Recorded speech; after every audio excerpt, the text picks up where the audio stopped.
Como habíamos anunciado, a esta hora de la mañana está con nosotros el doctor Andrés Castillo, asambleísta de los registros de ADN. Quiero agradecer esta deferencia para nuestro medio de comunicación. Doctor, gracias por permitirnos dialogar acá en la provincia de Imbabura. Quisiera empezar con un tema. Esta semana se aprobó la ley de vivienda. ¿En qué consiste esta ley que va a beneficiar a los más pobres del Ecuador? Qué gusto, doctor. Bienvenido, buenos días. Qué bonito poder estar acá en su emisora. No es una deferencia, es una obligación mía. Le agradezco más bien a usted por su invitación, por permitirme llegar a su audiencia. Bueno, la ley de vivienda fue un proyecto de ley económico urgente presentado por el presidente de la República, que tiene como característica fundamental el abrir nuevas posibilidades para la construcción de vivienda social. La actual ley de vivienda social establece dos segmentos de personas beneficiarias. El segmento número uno, que hace relación a esas personas que tienen un altísimo nivel de vulnerabilidad o un altísimo nivel de pobreza, que accede a los planes del Viceministerio de Vivienda y puede hacerse acreedora a una casa al 100%, es decir, 100% subsidiada por el Estado. Esto puede ser en terreno propio o puede ser en terreno del Estado. Y hay el segmento número dos, que es aquel en cambio en donde el ciudadano tiene alguna posibilidad de poder endeudarse, el Estado le da la entrada y el particular se endeuda sobre el resto y hacen un acuerdo entre las partes para poder tener acceso a la casa propia. Eso es lo que estaba antes. Ahora nosotros hemos incrementado una nueva modalidad para el financiamiento. Ahora la empresa privada puede también donar. Ahora la empresa privada puede entregar directamente al beneficiario los recursos necesarios para tener su casa propia, tanto en el segmento 1 como en el 2. Se puede subsidiar 100% o se puede hacer a través de este mecanismo que le he contado de la distribución bipartita de los recursos, ¿no es cierto? Sino que ahora, antes, en lugar de que le dé el Estado, le va a entregar los recursos la empresa privada y la empresa privada se beneficia con eh, descuentos en sus impuestos, particularmente en el impuesto a la renta. Eso es básicamente el espíritu de la norma y con eso buscamos ir paliando con mayor celeridad el déficit de 700,000 viviendas que tiene el Ecuador actualmente. Ahora, ¿estas 700.000 viviendas podrán ser solucionadas en este gobierno, consideran ustedes, con esta ley, doctor?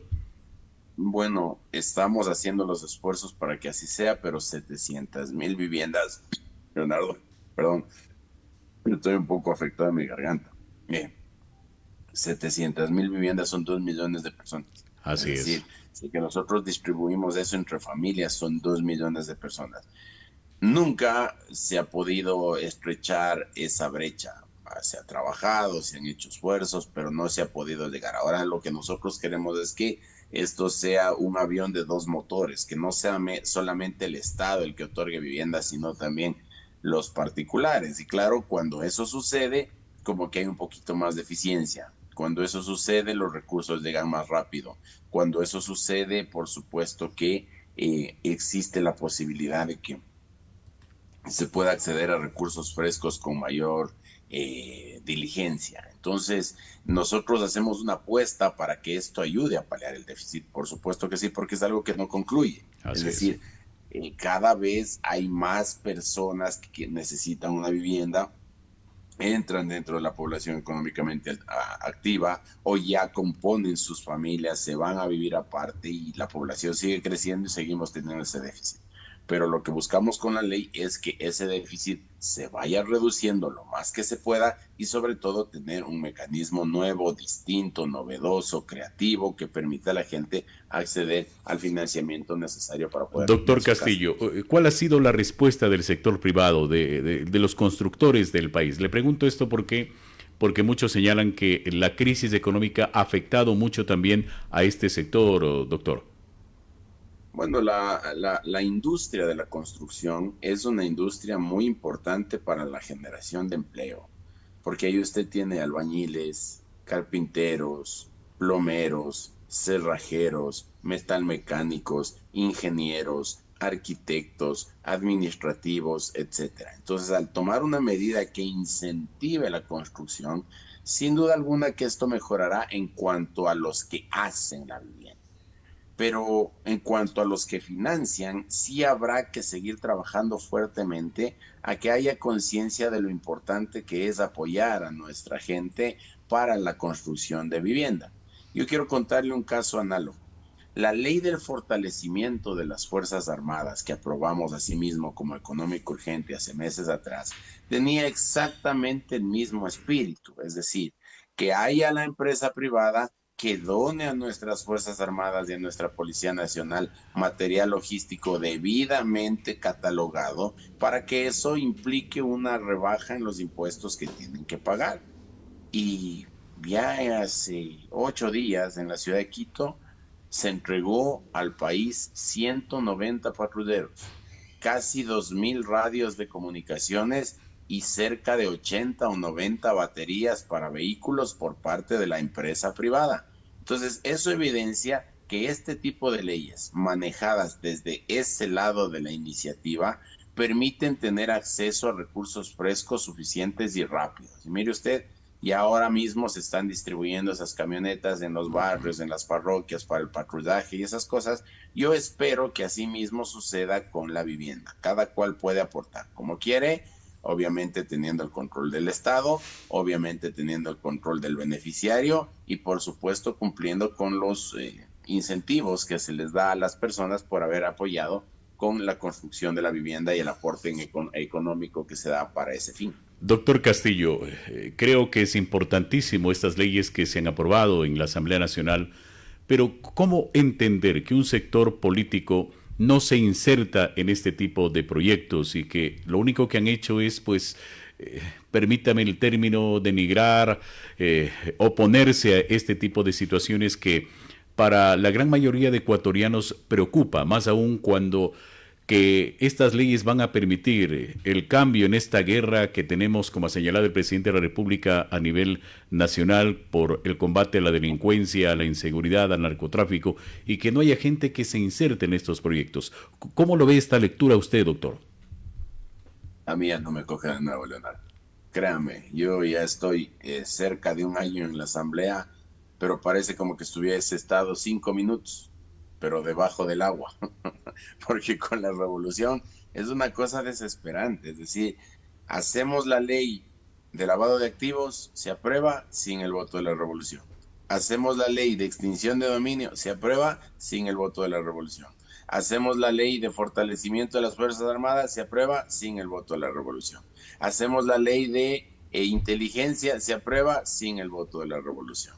Se hace la ley de educación dual para que los jóvenes puedan tener acceso a trabajo y estudios al mismo tiempo sin el voto de la revolución. Se hace la ley en contra de la minería ilegal, se aprueba sin el voto de la revolución. Se hace la ley para reducir los gastos suntuarios de los gobiernos autónomos descentralizados, se aprueban sin el voto de la revolución. Ahora hacemos una ley para darle vivienda a la gente, se aprueba sin el voto de la revolución. Es decir, tenemos una oposición ciega que se opone por oponerse, que a los 5, 10, 15, 20, 30 minutos de que está presentada una iniciativa legislativa en la ventanilla de recepción de documentos, ya la revolución saca sus comunicaditos cursis diciendo que se oponen porque es otro atentado contra el Estado y otro atentado en contra de los recursos públicos. Es decir, el típico argumento. Esta gente no se ha enterado que el muro de Berlín ya se cayó hace años. Siguen en esa lógica de la izquierda enferma que se opone por oponerse.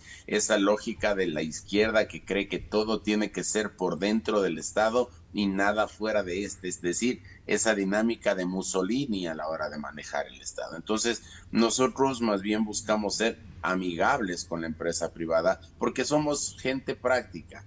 Esa plata que paga de impuestos la empresa privada también va a seguir entrando en obras y servicios para la gente, pero en lugar de entrar al erario nacional, donde se licúa, se mezcla todo con todo y después no se distribuye de manera correcta, en lugar de que esos impuestos vayan al erario nacional, van a ir directamente a los beneficiarios, directamente a la gente, directamente a las personas que necesitan vivienda, directamente a las Fuerzas Armadas para tener material bélico suficiente para enfrentar el crimen organizado.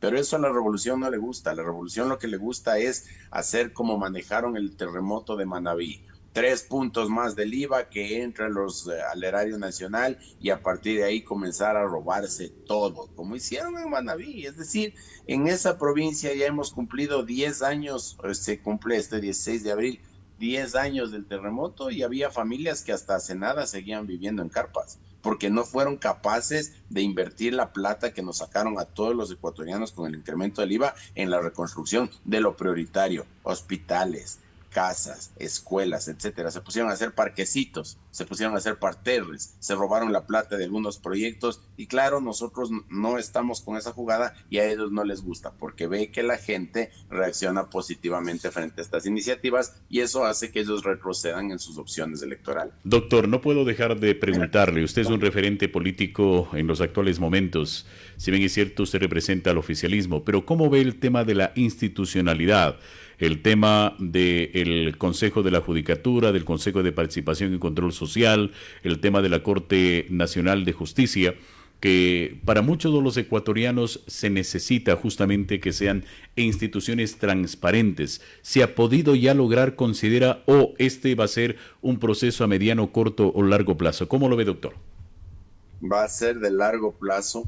Nosotros planteamos, bueno, el presidente Noboa planteó al país una consulta popular en la que le preguntábamos a la gente si es que estábamos de acuerdo con hacer una asamblea constituyente para corregir todas estas cosas y de esa manera hacerlo más rápido. Ahí están los resultados. El pueblo se pronunció negativamente, dijo que no, pero nosotros queremos insistir en las cosas que la gente dice en la calle, es decir, no nos estamos inventando nada. Cuando usted sale ahí al parque central en Ibarra, o se va a chupar un heladito de paila, o se va a Yaguarcocha a comer una tilapia y conversa con la gente le dice que hay muchos asambleístas, por ejemplo, que deberían ser menos, pero cuando se consultó, la gente dijo que no.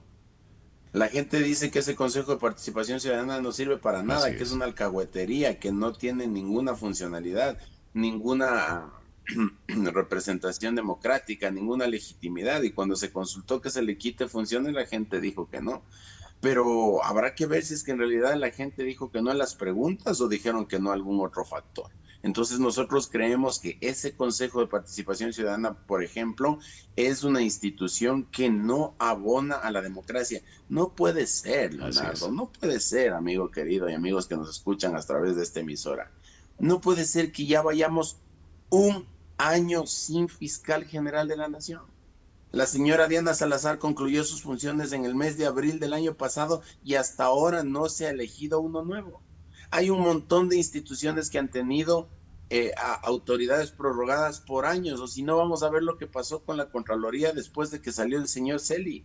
Entonces no podemos seguir teniendo una institución que nombra tarde, mal o nunca los más importantes cargos de control político y administrativo en nuestro país. Eso tiene que volver a la Asamblea Nacional, aun cuando la izquierda y la revolución digan que antes se repartían solamente entre los políticos.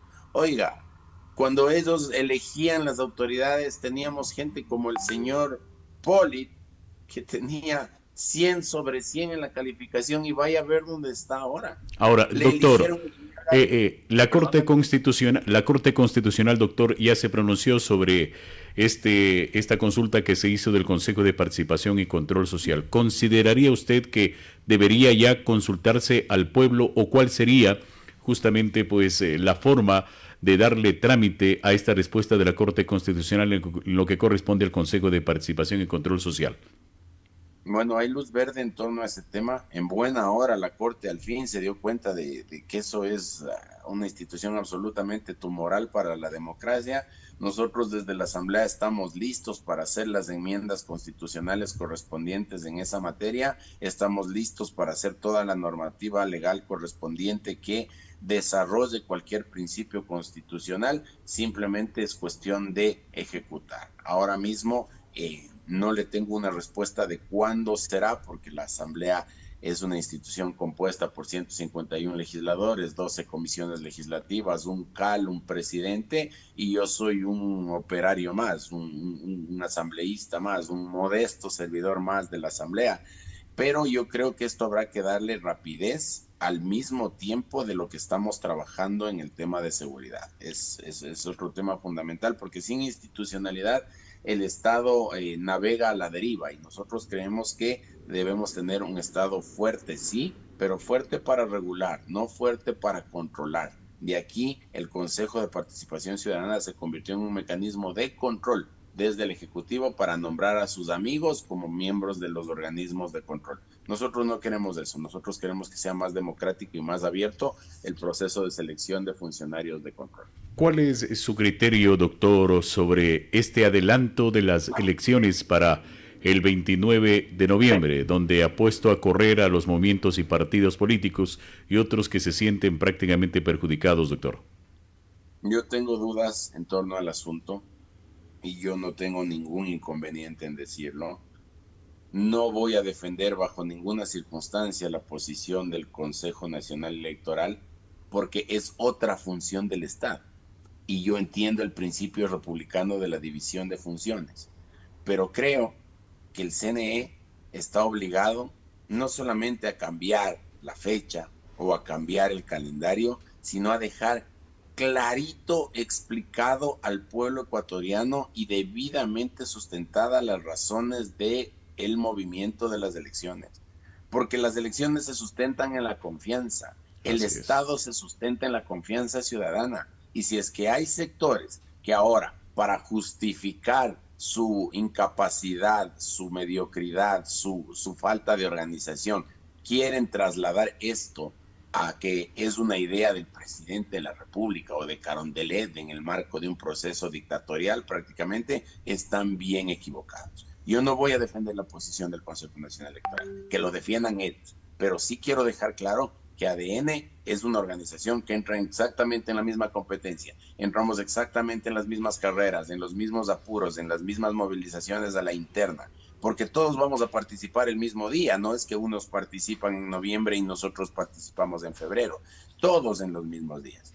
Lo que sí me alegra, Leonardo, y le soy bien sincero a usted y a su audiencia, yo sí me alegro que hayan organizaciones políticas que ahora estén en problemas, porque lastimosamente muchas de ellas son organizaciones de papel que levantan la lámpara exclusivamente cuando hay elecciones. No tienen militancia, no tienen líderes, no tienen dirigentes, no tienen organización, no tienen bases, no tienen nada. Simplemente alquilan la organización, el número cada vez que hay elecciones para que cualquier aventurero de la política participe.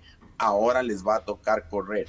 No les gusta aquello, lo lamento mucho. No tendrían que correr si tuvieran una organización seria, con principios, con lineamientos, con línea ideológica, con todo lo que se necesita. Pero lastimosamente la política en nuestro país se ha convertido en un negocio de las organizaciones políticas, aquellas que no aparecen nunca y que terminan siendo el espacio en donde los que quieren participar participan y punto. No podemos seguir teniendo organizaciones sin partido y partidos sin organización. Ahora, doctor, sin candidatos y candidatos sin organización. Se ha hablado a nivel nacional, doctor, de que la cancha estaría inclinada sobre todo a ADN o al gobierno en estas próximas elecciones, debido a que se ha movido el calendario electoral, hay partidos que posiblemente pues no estén cumpliendo, como ha dicho el CNE, pero esto favorecería a ADN y a los candidatos de ADN. Al contrario, como esta gente es muy hábil para la desinformación, ya han comenzado con la campañita, esta canzona de decir que es una decisión que viene desde Carondelet.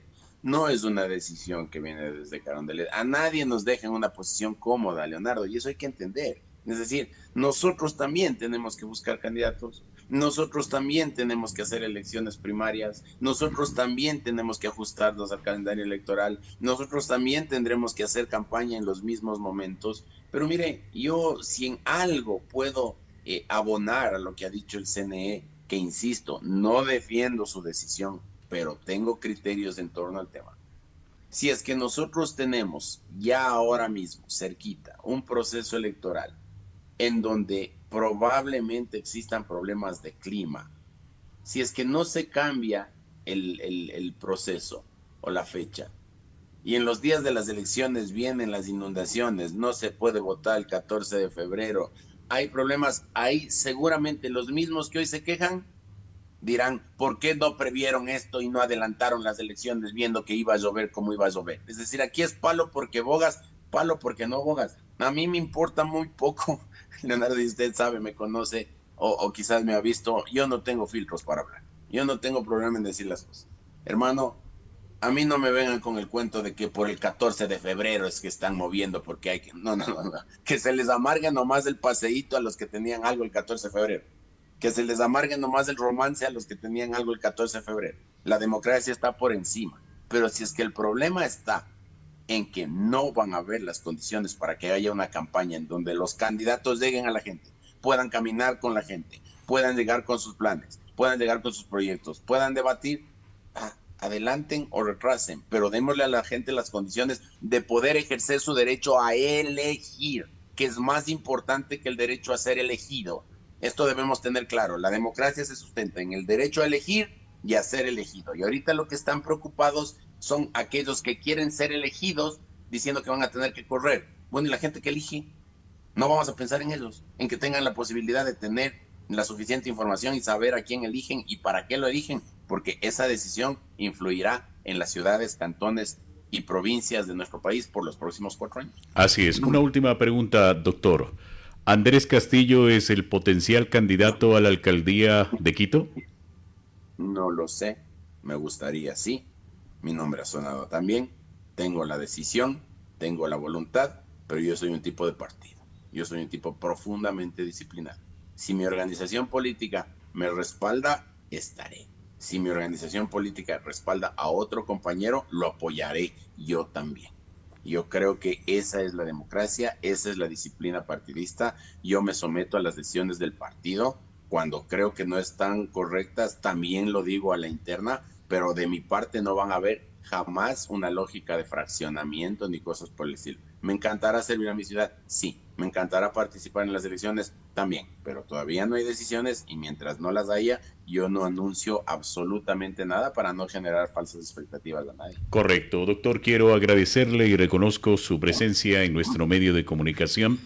Mi criterio personal, yo creo que el Ecuador necesita unos 10 Andrés Castillos más para enfrentar la realidad que está viviendo nuestro país. Felicitaciones, estimado doctor. Este medio de comunicación estará lógicamente abierto para el momento que usted desee informarle a la provincia de Imbabura y a la zona norte del país. Un abrazo, muchas gracias por acompañarnos. Usted es muy generoso conmigo con sus palabras. Le mando un abrazo, que tenga un buen fin de semana, un buen feriado y que estos días de reflexión por la pasión de nuestro Señor sean también para la unidad familiar. Un abrazo por toda su audiencia. Gracias. Gracias.